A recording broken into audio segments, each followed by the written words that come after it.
Hii ni Hayati TV, ukweli na uhakiki. Mtangazaji wako Khadija Hassan.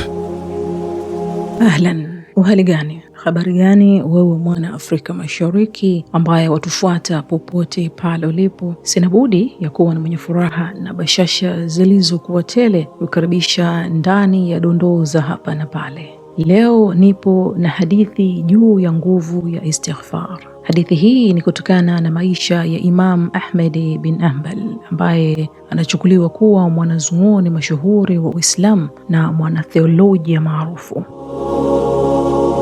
Imam Ahmed pia anachukuliwa kuwa mwanzilishi wa shule ya Hanbal ya fiqh, sheria ya Kiislamu, na ni mmoja wa wanatheolojia mashuhuri wa Sunni ambaye mara nyingi hujulikana kama Sheikhul Islam au Imamu Ahli Sunna.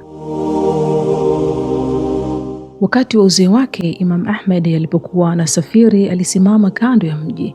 Baada ya sala, alitaka kulala kwenye ua wa msikiti kwa sababu hakumfahamu mtu yoyote katika mji huo. Kwa sababu ya unyenyekevu wake, hakuwa amejitambulisha kwa mtu yoyote kufikiri kwamba akifanya hivyo angekaribishwa na watu wengi. Kwa kushindwa kumtambua Ahmed bin Hanbal, mlinzi wa msikiti alikataa kumruhusu abaki msikitini. Kwa vile Imam Ahmed alikuwa mzee, mlinzi ilimbidi amtoe nje ya msikiti. Alipoona hivyo, mwokoaji mikate kutoka sehemu ya karibu alimuonea huruma mtu huyo ambaye ni Imam Ahmed.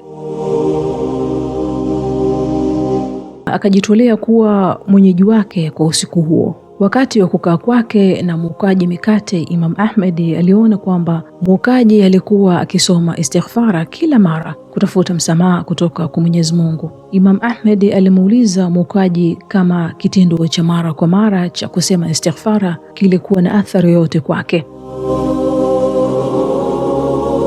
Mwokaji akajibu kwa kumwambia Imam Ahmed, Mwenyezi Mungu amekubali dua zake zote isipokuwa moja. Akamuuliza, dua gani ambayo haijakubaliwa? Mwokaji akajibu kwamba amekuwa akimwomba Mwenyezi Mungu amjalie fursa ya kukutana na mwanachuoni maarufu Imam Ahmed bin Hanbal. Subhanallah. Juu ya hili, Imam Ahmed bin Hanbal alisema kwamba Mwenyezi Mungu Subhanahu wa Ta'ala hakusikiliza yake dua tu, bali alimpeleka mpaka kwenye milango yake ya mwokaji mkate. Hadithi hii ni ukumbusho wa uwezo wa kusema istighfara, kuomba msamaha mara kwa mara. Mtu mmoja alimlalamikia Al-Hasan kuhusu ukame na akamwambia omba msamaha kwa Mwenyezi Mungu. Mwingine akamlalamikia ufukara na akamwambia muombe Mwenyezi Mungu akusamehe. Na mwingine akaomba ombeni kwa Mwenyezi Mungu kunibariki na mtoto, akasema ombeni msamaha kwa Mwenyezi Mungu. Mwingine alimlalamikia kuwa bustani yake ilikuwa kavu, akamwambia omba msamaha kwa Mwenyezi Mungu. Aliulizwa kuhusu hilo na akasema, haya si maoni yangu binafsi, kwani Mwenyezi Mungu anasema ndani ya surati Nuh, ombeni msamaha kwa Mola wenu mlezi, hakika yeye ni mwingi wa kusamehe, atakuleteeni mvua kwa wingi na akupeni mali na watoto na akupeni mabustani na akupeni mito. Ushahidi upo kuanzia aya ya 10 mpaka aya ya 12 surati Nuh. Faqultu astaghfiru rabbakum innahu kana ghafara yursilis samaa alaykum midrara wa yumdidukum bi amwali wa banina wa yaj'al lakum jannati wa yaj'al lakum anhara.